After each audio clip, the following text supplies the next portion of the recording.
Bienvenue à notre discussion. Le document que nous examinons aujourd'hui, Parvenir au bonheur, propose une vision du bien-être qui est presque mécanique. Il le présente comme un état d'esprit réalisable, quelque chose qu'on peut construire soi-même, pas à pas. Oui, et c'est précisément là que réside toute la tension, je trouve. En lisant ces stratégies, une question centrale émerge. Est-ce que le bonheur, comme le texte semble le marteler, est vraiment le résultat d'un effort purement individuel, une sorte de forteresse intérieure qu'on bâtit soi-même? Ou bien, si on lit un peu entre les lignes, est-ce que le texte ne révèle pas peut-être, malgré lui, que le bonheur est avant tout une expérience relationnée? C'est exactement le cœur de notre débat. De mon côté, je vais défendre l'idée que ce texte est un véritable manuel d'ingénierie personnelle. Il place l'individu au centre, comme l'unique architecte de son bien-être, à travers des actions qu'il contrôle entièrement. Et moi, je soutiendrais au contraire que cette vision de l'autosuffisance est une illusion. Une illusion que le texte lui-même déconstruit. Je pense qu'il démontre, peut-être involontairement, que le bonheur authentique ne peut émerger que de la connexion, de l'altruisme et de notre interdépendance. Ma position, elle s'appuie vraiment sur le fil rouge qui traverse tout le document. La quête du bonheur est une entreprise d'autosuffisance. Le texte le dit noir sur blanc, d'ailleurs. Le guide peut orienter, mais, et je cite, le reste dépend de l'individu pour le mettre en pratique. C'est un contrat de responsabilité en quelque sorte. Et chaque chapitre renforce ça. Prenez le chapitre 3, sur les rituels. Ce n'est rien d'autre qu'un plan pour prendre le contrôle de son propre environnement. Ou le chapitre 9, qui va encore plus loin. Il présente l'exercice physique comme un moyen légal de planer, une manière de générer ses propres endorphines. C'est une pharmacie interne, privée. Et le plus révélateur pour moi, c'est le traitement du pardon au chapitre 8. C'est fascinant, parce que le texte ne le traite pas comme un acte de générosité, non. Il le traite comme un acte d'égoïsme thérapeutique. On pardonne pour réduire son propre stress. L'autre n'est qu'un prétexte à sa propre guérison. Alors là, mon interprétation est radicalement différente. Pour moi, le texte se contredit dès les premières pages. Comment peut-on sérieusement parler d'autosuffisance quand le chapitre 1 établit que le point de départ du bonheur, ce n'est pas une action solitaire, mais d'être sociable, un people person, et de cultiver de diverses relations?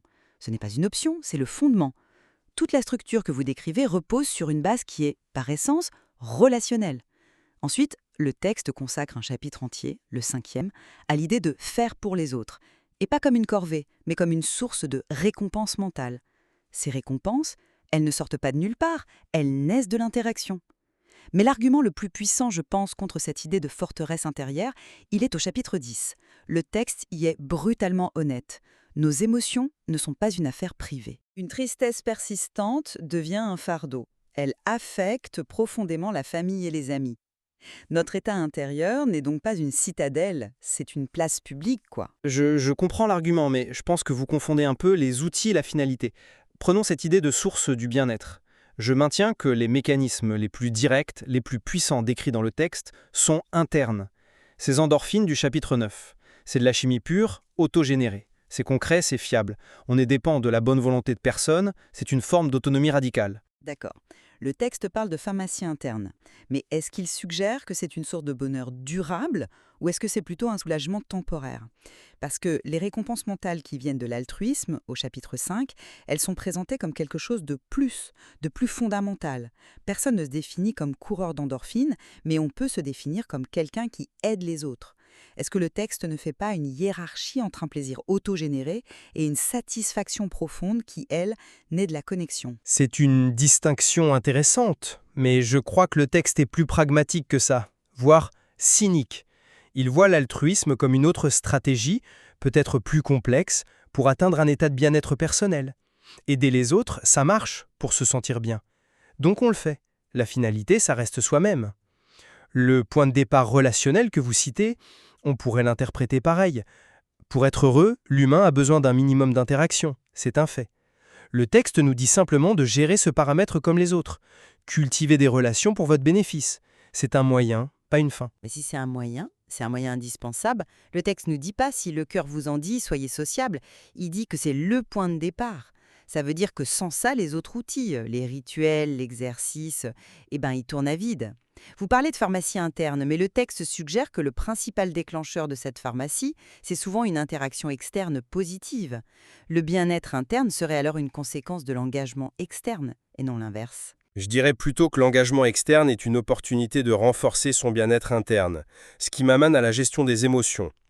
Le processus décrit au chapitre 2 est l'archétype de l'autonomie, un dialogue intérieur, une conversation avec soi-même.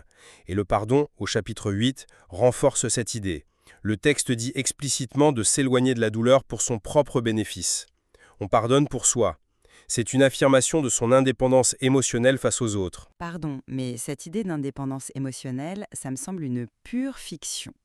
Une fiction que le texte lui-même s'acharne à démentir. Le chapitre 10 est d'une clarté dévastatrice sur ce point.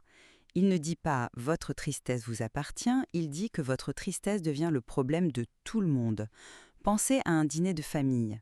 Si une personne est triste, silencieuse, l'ambiance entière change. Ce n'est plus une affaire privée, sa tristesse est devenue l'événement principal.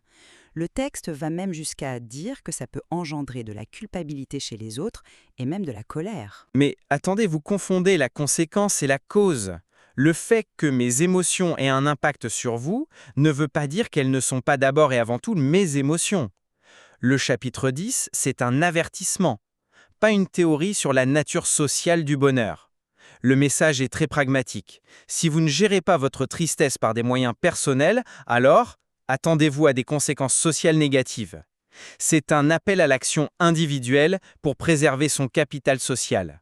C'est presque l'inverse de ce que vous dites. Mettez de l'ordre dans votre monde intérieur pour ne pas être un fardeau pour le monde extérieur. Donc, si je vous suis, on devrait gérer notre tristesse, non pas par empathie, mais par peur du rejet. C'est une lecture terriblement utilitariste. Et elle me semble en contradiction directe avec l'esprit du chapitre 5, qui nous enjoint à considérer les sentiments et les pensées d'autrui. Il ne s'agit pas de limiter les dégâts, mais de co-créer un bien-être collectif. La complexité ne change pas la responsabilité première. Et il y a un autre domaine où le texte me semble plaider pour une forme de splendide isolement.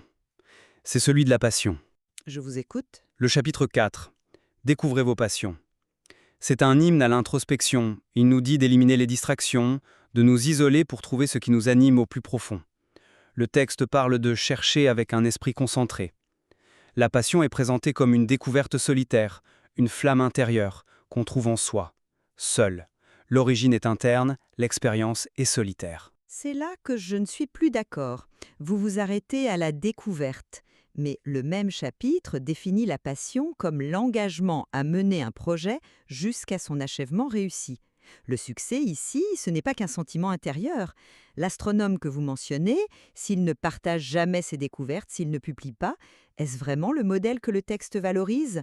Une passion qui reste purement intérieure, sans action, sans expression, ça devient une simple rêverie, non ? Mais n'est-ce pas là confondre la source et l'expression ? L'expression peut être tournée vers l'extérieur, oui, mais l'impulsion, l'énergie première, elle est décrite comme une quête intérieure. La satisfaction de l'astronome, elle vient de la résolution d'une énigme. La publication n'est qu'un sous-produit. Le bonheur réside dans la quête, pas dans l'applaudissement. Sauf que les exemples que le texte met en avant, même implicitement, sont presque tous tournés vers l'extérieur. Le service volontaire au chapitre 7, aider les autres au chapitre 5. Le texte ne célèbre pas l'ermite qui trouve la vérité seul. Il célèbre le people person qui trouve un sens en agissant dans le monde et avec les autres. La passion n'est pas un trésor qu'on découvre en soi et qu'on contemple égoïstement, c'est une énergie qu'on déploie. L'accomplissement est presque toujours relationnel. Au final, après notre discussion, je reviens toujours à l'idée que le fil rouge de ce document, c'est l'autonomie. C'est un manuel de l'ingénieur de soi. Il nous dit « Voici les leviers que vous, et vous seul, pouvez actionner. La discipline du corps, de l'esprit, la quête de la passion, tout ça forme une boîte à outils pour que l'individu construise sa propre machine à bien-être. L'architecte, le seul maître à bord, c'est soi-même. » Et pour moi, c'est justement dans les fissures de ce manuel que la vérité apparaît. Le texte essaie de nous vendre le plan d'une machine individuelle, mais il est constamment obligé d'utiliser des pièces qui sont, par nature, sociales.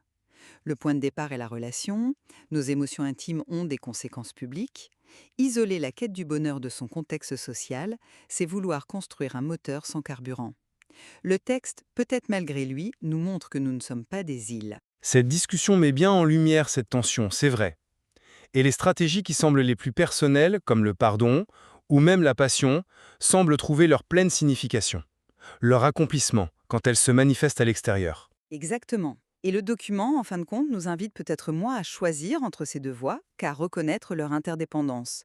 Il ne s'agit peut-être pas de savoir si le bonheur est individuel ou relationnel, mais de comprendre comment le travail sur soi nourrit nos relations et comment nos relations donnent un sens à notre travail sur soi. La nature de cet équilibre, ça reste une question ouverte.